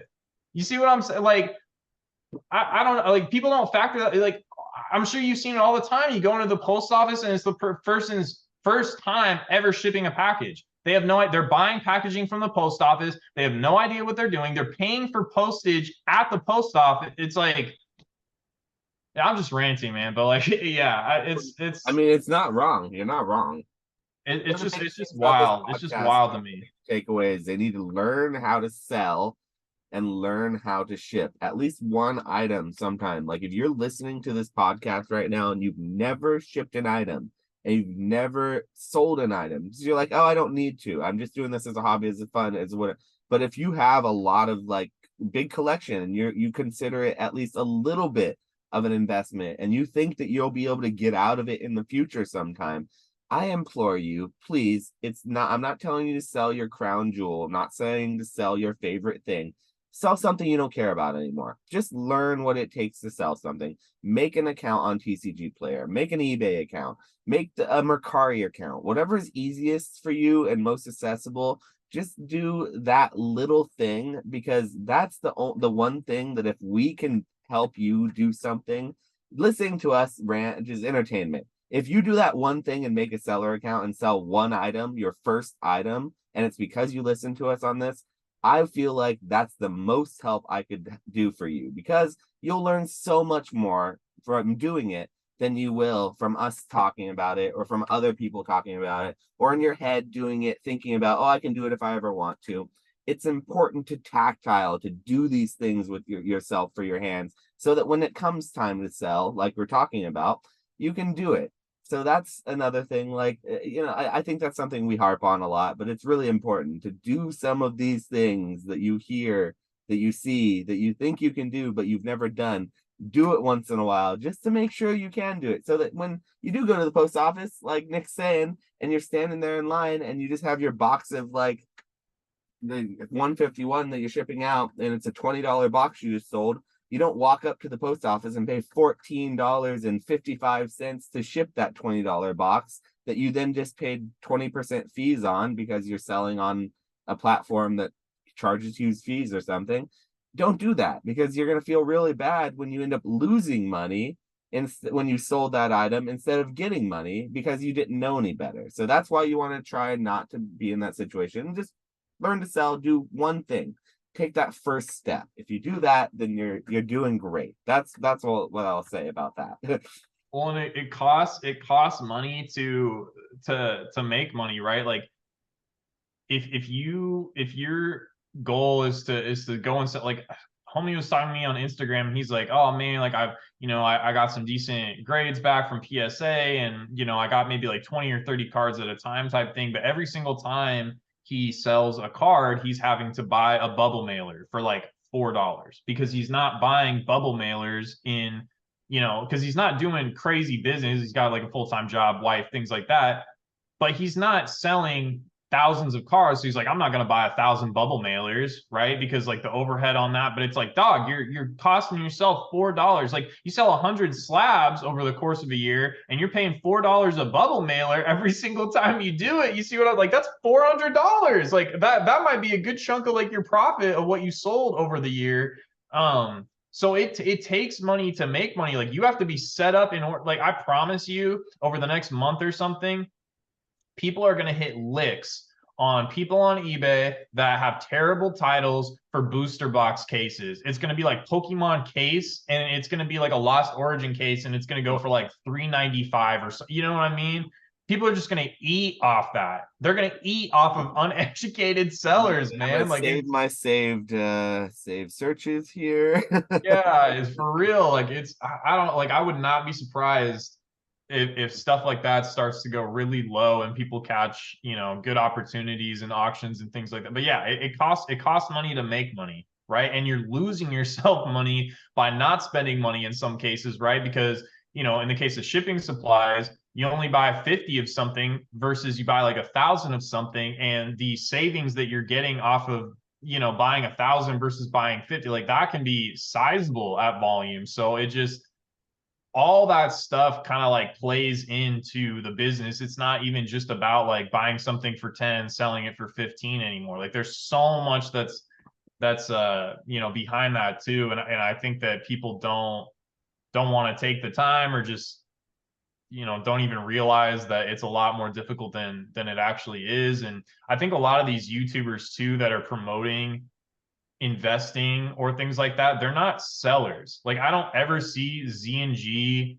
Nick, Rusty, maybe I don't really watch a whole lot of Rusty's content, but like from what I have seen, like he's not really like the investy kind of guy.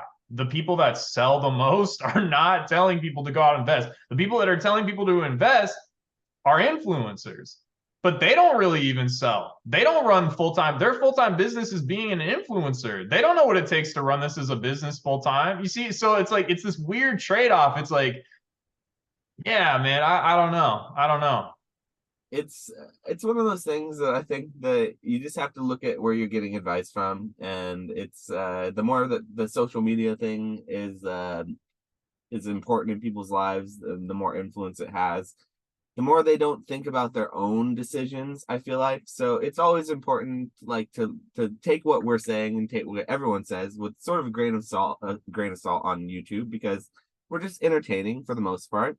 So yeah, like whatever those financial, like investing channels or the financial advice, or not financial advice, but they're clearly telling people they should be investing in Pokemon or other collectibles or other risky assets. You just have to take it all with a grain of salt, because like you said, sometimes they're not really sellers. I think some of them are sellers, and I think that they just are really bullish. So I do think that there is that they are very bullish, and maybe they are sellers, but just not, they have other things that they're doing too. Like you said, they're also influencers. So they, like Rudy, he has outlets, he has other avenues of streams of revenue that people don't realize.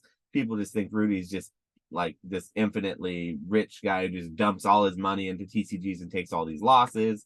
He does do that, but he takes a lot of gains off of those TCGs in other ways that other people aren't doing. So yeah, it's just it's a different situation. That Well, and being he's said, really quick. yeah, He's also very calculated. Like he explained on one of his videos, he's like, I just sold a property. And he's like, well, I'm in Florida, and in Florida, you're going to have to replace like, the AC, and you have to worry about the roofs because of this, and you have to put storm windows on. And so he was breaking down all the costs as individual line items. And he's like, it actually makes more sense for me, even though houses tend to appreciate, it makes more sense for me to take this money and go over here and do this. And he might have, seen some sort of capital gains from that, but then he might have offset that by selling inventory that he was down on. And it might have been like a wash as far as taxes are. So like, he's very, very calculated about like all those little things that he does.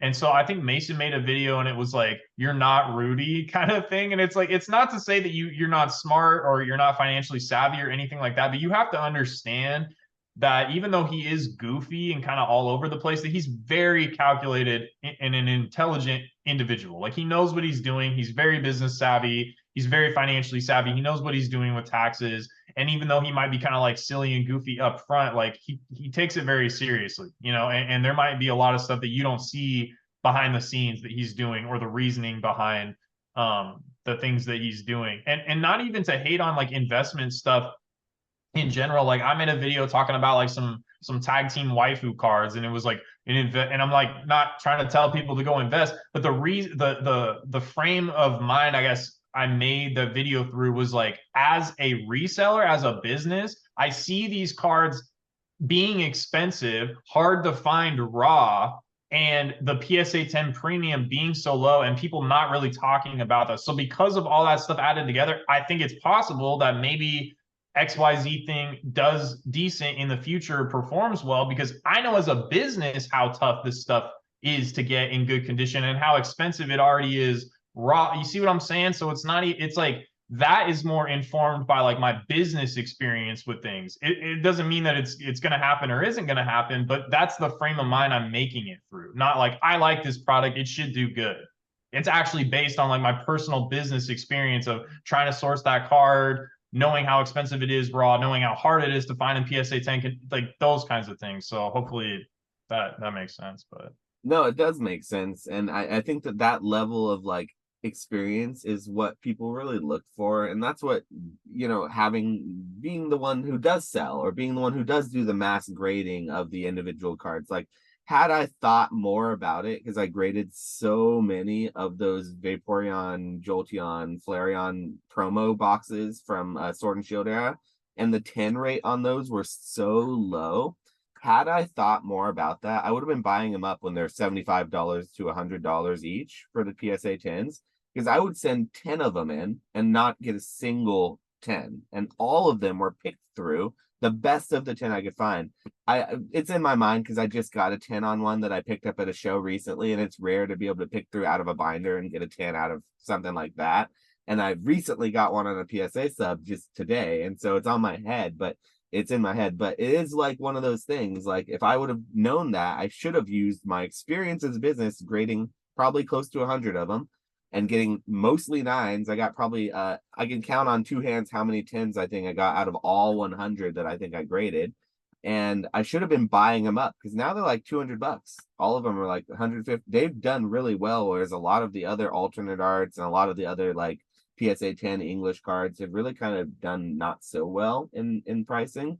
So yeah, that's that experience that you really need to lean on, and I didn't in that case, but I do like to end on a nice positive note because that was a nice positive note, and we have that new segment that we wanted to kind of get into. So unless you have anything left to add, we've actually gone through all of our segments now, so we can get into the fun stuff. So I don't know, any Yeah, last let's roll it. words? Let's roll it out. Okay, good. So we wanted to unveil something that would engage comments down below from people because obviously the comments help the algorithm and we love hearing from you guys. And I don't just want to say, hey, comment down below, leave a like, blah, blah, blah. I want to actually give a reason. And so we're going to start working in a conversation or a discussion at the end of each of these podcasts. Maybe at the beginning, it may switch around. So if you'd rather have it in the beginning, say something. But we're going to keep it sort of in the back for now, but we'll see how it goes. And we're going to do a future comparison of a couple of different things. And in this first segment, we want to start off with the juicer. Everyone, and I think we're going to call this segment like 5-year forecast. So the 5-year forecast for this first segment is going to be against the big three TCGs. I want to know, Nick, what you think the big three TCGs are going to be in 5 years from now. Because just for a little explanation here, we call the big three TCGs, as of the last few years, people generally think of the big three as being Pokemon, Magic the Gathering, and Yu-Gi-Oh! Those have been around for a long time and were generally considered to be the big three. Now, I don't know if that's still the case to this day, and I want to hear your take on it, but that's the 5-year forecast we're going to go with. So down below in the comments, I want to know what you guys think in 5 years from now, what will be considered the big three then, whether it be a different card game, none of them, all of the same, or whatever it is. Leave that comment down below. But Nick, what do you think? I'm leaning like two different ways on this. I think it'll be Pokemon, Magic, and Lorcana. I think that, and then the other way I was leaning would just be Pokemon, Yu-Gi-Oh, and Lorcana. I think Yu-Gi-Oh could sort of like fade out of popularity because Takahashi's dead. They haven't really like done anything crazy, haven't updated the anime in a while. I think Yu-Gi-Oh is falling out of favor a little bit, and they're not just really having the same sort of like successful hits that even like Magic is having with the Lord of the Rings set. But then on the other hand, I think Magic doing so many collaborations with all these different brands that don't really seem like to fall in that type of universe. Like Fortnite does not give me the same vibe that like Magic the Gathering gives me. You know what I'm saying? It's like Lord of the Rings was perfect, dragons, wizards, all that stuff like that makes sense. But like Street Fighter seems a little off, Fortnite seems a little off. Like it just, and I think that might be a sign of weakness. Even the serialized cards, things like that, like maybe. But again, I'm probably the least knowledgeable PokeTuber on Magic. I'm not interested in Magic. I don't know much about it. But I think that Lorcana is here to stay. One Piece is strong, but like it's been out for so long that the catalyst of like the manga or the anime keeping it exciting doesn't really, I'm not sure. Like I think it's kind of maybe at the tail end of its popularity there. But I think Lorcana, I think Disney in general has just got so much potential. So that's where I'm at with it, man. Pokemon's still up there, but I think either Magic or Yu-Gi-Oh is going to fall off, and I think Lorcana is going to take that number 3 spot. What about you? You're gonna make some enemies in the comments down below, I think, saying that stuff I about got. One Piece. I, There's a One Piece army out there, a Straw Hat army right now. I think it's cool, but it's just like, I mean, a big thing that happened in the story like just happened. So it's like, where do you go from here? It's like if Goku went Super Saiyan for the first time, you know, it's just I don't know. It's like it's already done. On Like Super that shit Saiyan like happened. 4 more times since then, and it's been even more hype each time. Are you kidding me? Yeah, I What are you mean, talking about? like the Super Saiyan Blue and Super Saiyan God was like it's pretty or Ultra Instinct. Like it was pretty. It's just not the same. I don't think it's gonna be enough to hold it up. I really don't. I don't think I was even at the with gas station the other day, literally at the gas station, and this girl had a straw hat shirt on. I was like shook because she did not, she was just some regular looking girl who had a straw hat shirt. And in 10 years ago, you would not have seen a normal gas station attendant wearing a One Piece t-shirt, you know, in pop culture or anything. So I wouldn't even known what it was. So it's certainly having a moment right now. And I will say One Piece has some crazy competitions and crazy competitive circuit going on. Lots of players. It's apparently a really good game too.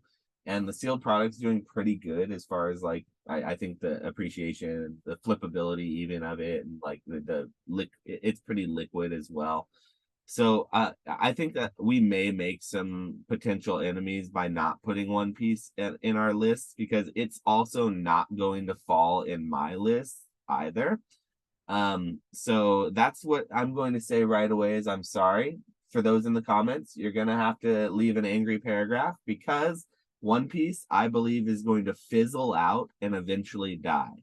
The reason I believe that is the same reason I hesitate to put Lorcana in my top three, in that the game itself and the playability, the accessibility of the game is so important for a TCG for the longevity of its life to be able to actually become one of those big three that I don't know yet because it's too early.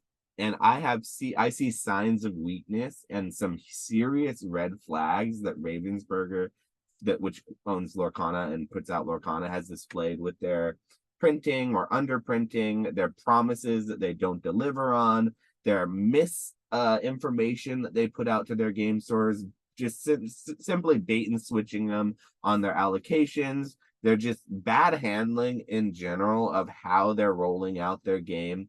It leads me to not want to put them into my top three list. Like in my head, I think, yeah, Disney, big three, no problem. That's going to take Yu-Gi-Oh's spot.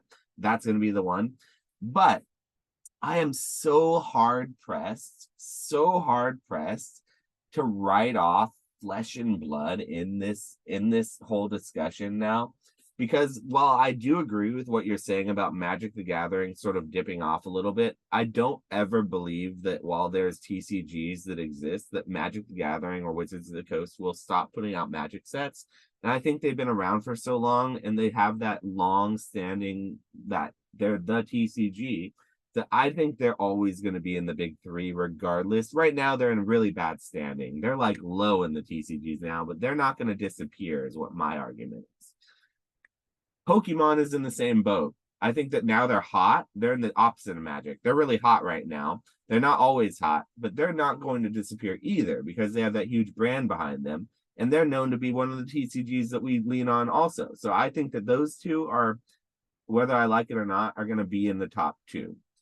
Now, the third one, I'm going to slightly disagree with you on, like for the reasons I said with Lorcana. I just don't think that yet I have the confidence that 5 sets, 6 sets, 10 sets, 20 sets from now, which is 5 years, that they're going to be able to keep up the pace and actually fix some of the problems and keep the interest from the public during that time. Because it's one thing, they can eventually print as much as they need.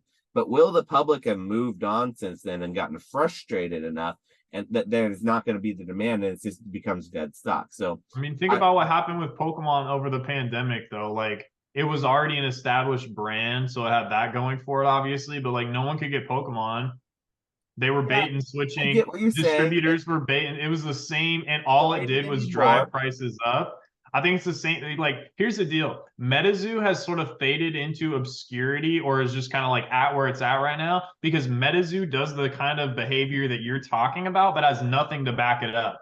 Disney is Disney, so they're doing this behavior, but it's like we're Disney, so it's like you want that good dope, like you got to deal with some BS. It's like Supreme only does like its drops like through specific stores. But if like a Target or a Walmart was like, yeah, like and Supreme was like, oh, we'll do a limited drop. You think the Walmart people are gonna know? Supreme can sell their stuff anywhere. They don't need you. And so that's how I kind of feel. Not saying that it's good for like the long term or anything, but like out the gate. 5 years here. That's what we're talking. That's what I'm because in the years I'm right there with you. In 2 years, I'm right there with you, but we're talking future forecasts here. So that's why I'm hesitant.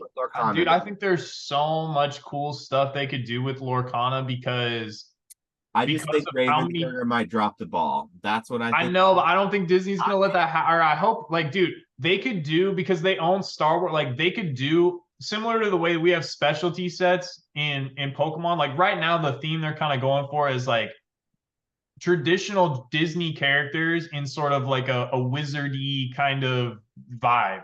Yeah, but they could do a specialty set that's like Clone Wars animated series, which was huge, right? And they could do like all the Star Wars animated style, like the Cartoon Network Clone or just a promo box with that animated style. For sure, dude. And people would lose that. Like they own so much stuff. They own there's an infinite amount of possibilities with that, and I'm bullish as hell on it because of that.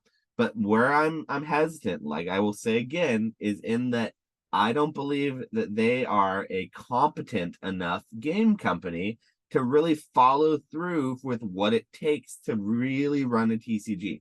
And I've said this from the get-go with Lorcana. And if we go back 5, 6, 7 podcasts, when you were the bullish one and I was the bearish one and you were saying you're going to buy a ton, and now it's switched a little bit, kind of ironically.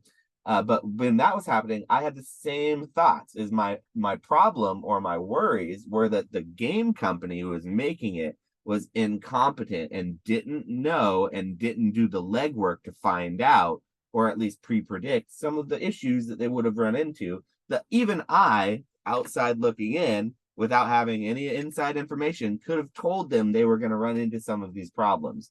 So that's where I'm less confident that 5 years Lorcana is going to be on my roadmap. But I will say that I want to put it there, and that's where my heart of heart wants it to be. But my head just tells me Flesh and Blood has done nothing but good moves. They've done nothing but acquire more and more players. You look at some of the tournaments they've been having, there's nothing that indicates to me that in 5 years from now that company is going to be gone, slowing down, or acquired by any other bigger company. I personally think that it's going to be the big three are going to be Pokemon, Magic, and Flesh and Blood, and I think it's going to be in that order.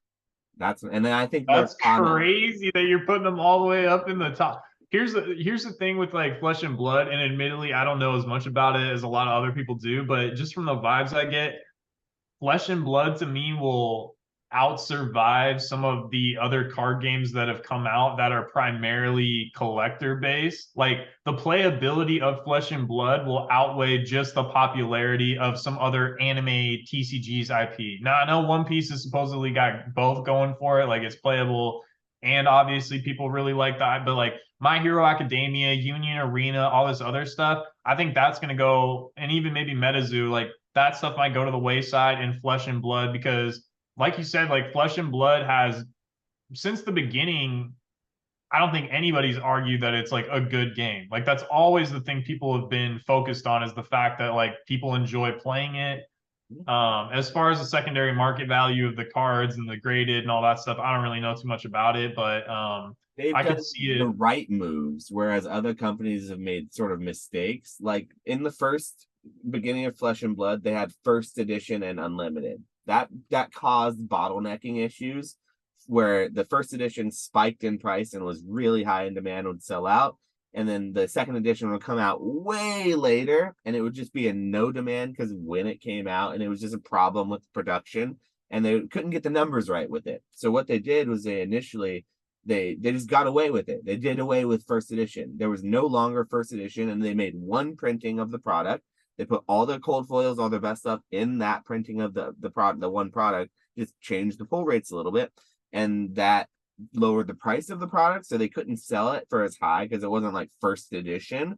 It was all unlimited, but it allowed them to control better the printing and control the market better so that their players were actually happy and serviced. And so after that happened, instead of tanking the market because nobody wanted to collect it anymore, they corrected their printing. They printed the right numbers because they had one cohesive product and their players, and it started ticking up in value, and their players loved it, and it was great for them. So while everyone is like just worried about raising their MSRP and like making more expensive collector things and trying to extract more money, the company is literally just trying to make itself better so that it can outlast all of these companies who are just trying to extract money. They're trying to make their game better. They're trying to make their tournaments better, their players better. They're trying to make it more accessible, but also they do know about the secondary market and they're aware of it and they acknowledge it. And so that to me, I've always been bullish on Flesh and Blood. I don't own enough of it. I own like 2-3 booster boxes of like various old sets, but nothing first edition.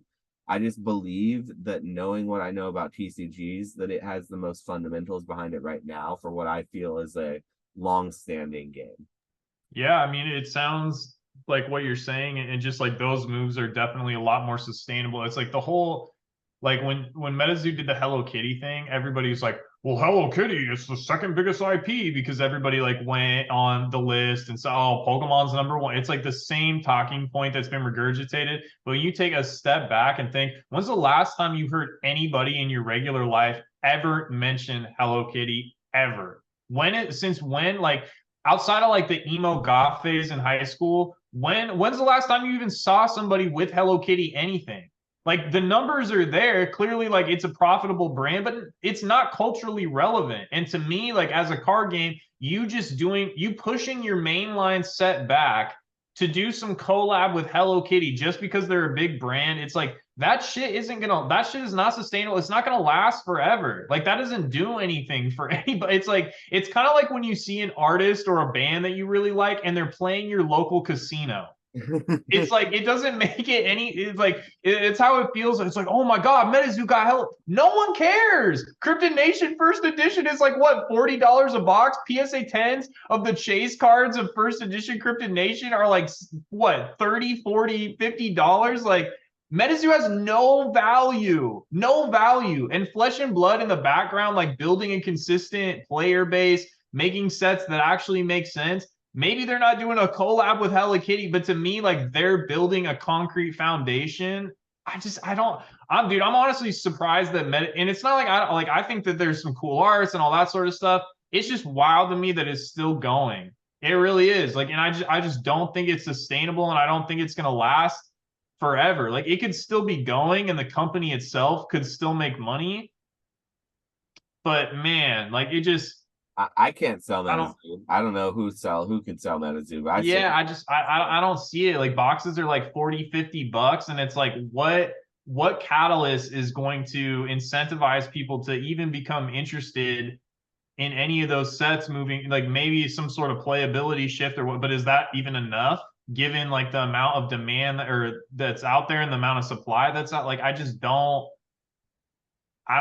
see it at all. It just, and you doing some random collab is not going to save you.